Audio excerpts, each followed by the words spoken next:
할렐루야. 오늘도 참으로 복된 날입니다.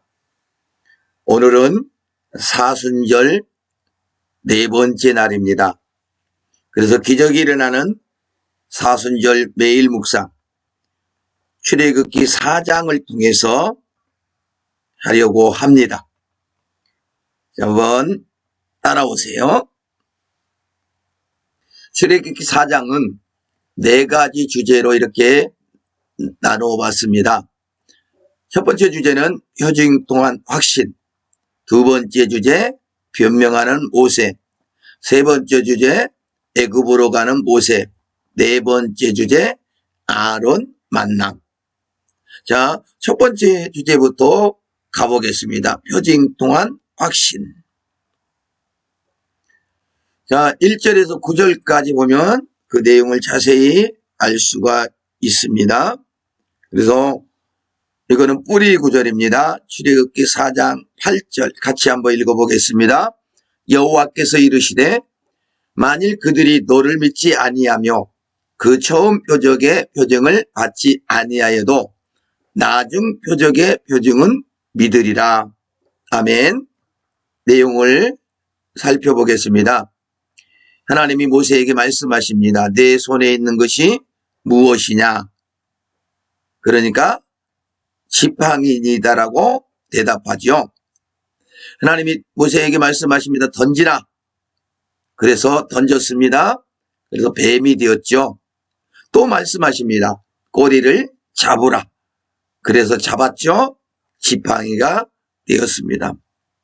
다시 하나님께서 말씀하십니다. 손을 품에 넣으라고. 그리고 넣었다가 내어보니 나병이 생겨 눈과 같이 되었다고 합니다.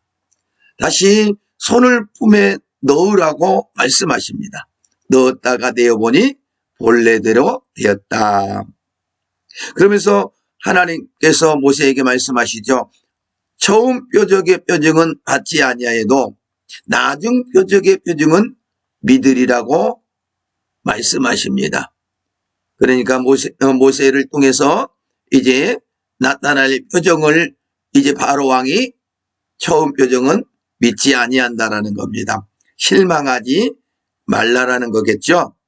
그러면서 모세에게 하나님께서 말씀하시죠. 믿지 아니하며 듣지 아니하거든 나일 강물을 조금 엎어서 땅에 부어라. 그러면 피가 되리라고 말씀하십니다. 이것도 하나님께서 확실하게 모세에게 표징을 통해서 이제 확신을 주셨고요. 또한 바로 왕에게도 표징을 통해서 이제 믿게 만들겠다라고 하는 말씀입니다. 오늘 사순절 네 번째 날을 맞이해서 우리가 예수 그리스도의 그런 십자가의 죽으심, 그것이 우리에게 표징이 되고 또한 예수의 부활이 우리에게 표징이 되어서 우리가 온전히 믿고 믿음 안에서 날마다 승리하는 삶을 살아가야 될 줄로 믿습니다. 두 번째 주제로 넘어가겠습니다. 변명하는 모세. 자, 다시 합니다. 변명하는 모세. 한번 볼까요? 10절에서 17절까지 보면 자세하게 알 수 있고요. 자, 열매 구절 한번 보겠습니다. 출애굽기 4장 10절입니다. 같이 읽겠습니다. 모세가 여호와께 아뢰되 오 주여 나는 본래 말을 잘하지 못하는 자니이다. 주께서 주의 종에게 명령하신 후에도 역시 그러하니 나는 입이 뻣뻣하고 혀가 둔한 자니이다. 자, 내용도 볼까요? 읽었던 것처럼 모세가 고백한 그대로입니다. 나는 본래 말을 잘하지 못하는 자니이다. 그리고 나는 입이 뻣뻣하고 혀가 둔한 자니이다라고 했습니다. 그때 하나님께서 모세에게 묻습니다.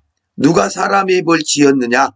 말 못하는 자나 못 듣는 자나 눈 막을 자나 맹인이 되게 하였느냐? 그러시면서 내가 내 입과 함께 있어서 할 말을 가르치리라 말씀하시죠.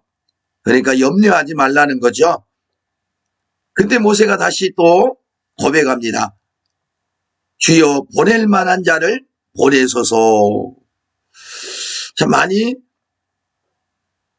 들었고 우리 입술을 통해서 고백했던 것 중에 하나일 수도 있겠네요.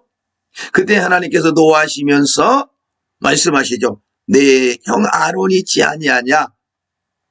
말 잘하는 줄 아노라. 그러시면서 너는 그에게 말하고 그의 입에 할 말을 주라. 라고 말씀하시죠.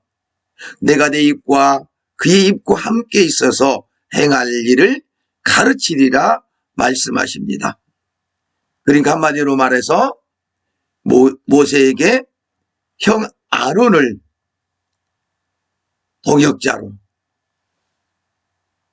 붙여주시겠다라고 하신 말씀과도 같겠죠. 아니면 밑에 이제 부리는 사람으로고 그렇게 붙여준 건 아니시겠죠. 자, 어쨌든 하나님이 동역자를 주십니다. 우리에게도 늘 하나님의 일을 하고자 한다면 귀한 동역자들을 붙여주셔서 주님의 그 명령하신 그 일들을 이루가는데 부족함이 없게 하시리라 믿습니다. 그리고 마지막으로 이 지팡이를 손에 잡고 이것으로 이적을 행할지니라. 아멘. 우리는 무엇을 잡고 이적을 행해야 됩니까? 하나님의 말씀입니다. 하나님의 말씀을 붙들고 기도하면서 때로는 이적도 행하면서 하나님의 나라를 확장해 나가는 그런 온전한 믿음의 사람들이 될 수 있기를 주님의 이름으로 축복합니다. 세 번째 주제로 갑니다. 애굽으로 가는 모세. 자, 보겠습니다. 자, 18절에서 26절까지 보면 자세히 알 수 있고요. 자, 열매 구절입니다. 출애굽기 4장 20절 같이 읽습니다. 모세가 그의 아내와 아들들을 나귀에 태우고 애굽으로 돌아가는데 모세가 하나님의 지팡이를 손에 잡았더라. 아멘. 먼저 내용을 살펴보겠습니다. 자, 애굽으로 돌아가라. 내 목숨을 노리던 자가 다 죽었느니라 말씀하십니다. 그러니까 죽을 것 걱정하지 말고 순종해서 가라는 거겠죠. 그러므로 말미암아 이제 모세가 아내와 아들들을 나귀에 태우고 애굽으로 돌아가죠. 내 손에 준 이적을 바로 앞에서 행하라고 말씀하십니다. 바로에게 이스라엘은 내 아들 내 장자라 라고 또한 말씀하시죠. 자, 내가 보내주기를 거절하니 내 아들 내 장자를 죽이리라 하셨다라고 말씀하십니다. 다시 말하면 바로에게 내가 거절하면 내 아들 내 장자를 죽이겠다라고 하는 것도 되겠죠. 그래서 결국에는 10가지 재앙 중에 마지막 재앙 장자들을 죽이게 되는 그런 일들이 일어나죠. 자, 그때 이제 길을 가는데 여호와께서 모세를 만나 죽이려고 하셨죠. 그때 시보라가 돌칼로 아들 뽀삐를 빼며 당신은 피난편이라 라고 합니다. 그때 여호와께서 그를 도와주셨다라고 말씀하십니다.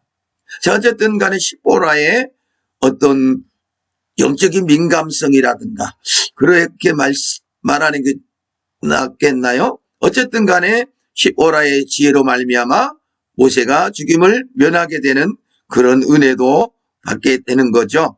그래서 모든 것들이 합력하여 선을 이루는 그런 놀라운 은혜들이 있을 줄로 믿습니다.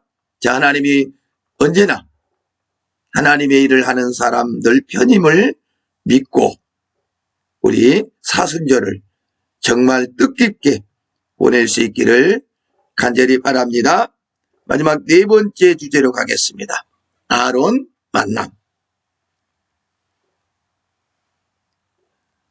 27절에서 31절까지 보면 자세히 알 수 있고요. 열매 구절 한번 볼까요? 출애굽기 4장 27절입니다.